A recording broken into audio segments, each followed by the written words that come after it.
నెల్లూరు జిల్లాలో దారుణం చోటు చేసుకుంది.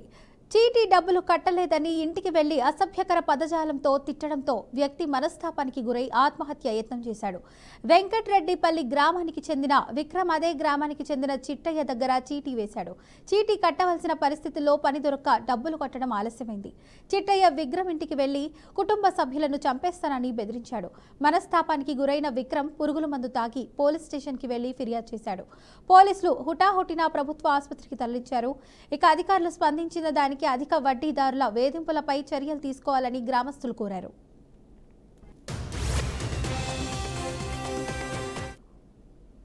ఏం జరిగింది అక్కడ సార్ చెప్పు. దేని స్టేషన్కి ఎందుకు వెళ్ళావు? ఫస్ట్ ఆఫ్ ఆల్ ఎవరి మీద? చిన్న చిట్టయ్య మీద. ఏమైందండి? ఇంటికి వచ్చి నా భార్యలు, మా అమ్మలు, మా పిల్లల్ని అంతా ఒడ్డు పెట్టి చంపుతారు. చిన్నగా మాట్లాడు. ఒడ్డు పెట్టి చంపుతారు. మా అమ్మని ఇష్టం వచ్చినట్టు తెచ్చాడు. దేనికి? చీటీ డబ్బులు ఇవ్వలేదు. నేను లేట్ చేస్తానని. మీరు చీటీ డబ్బులు ఇవ్వాలి అతనికి? నేను ఇవ్వాలి. Okay okay. లేట్ చేస్తానని వచ్చేసి ఇంటికాడికి వచ్చేసి మా అమ్మని అనుకుంటూ మాట్లాడలేదు. ఆ పిల్లలు వచ్చేసి బొద్దు పెట్టి చంపుతారు. పెద్ద వాళ్ళ ఇంట్లో పని చేసుకుంటా అది ఇది అని చెప్పేసి నా దగ్గర మాట్లాడలేదు. అందుకని బాగా నాకు ఇబ్బంది. ఎక్కడ తాగారు మీరు?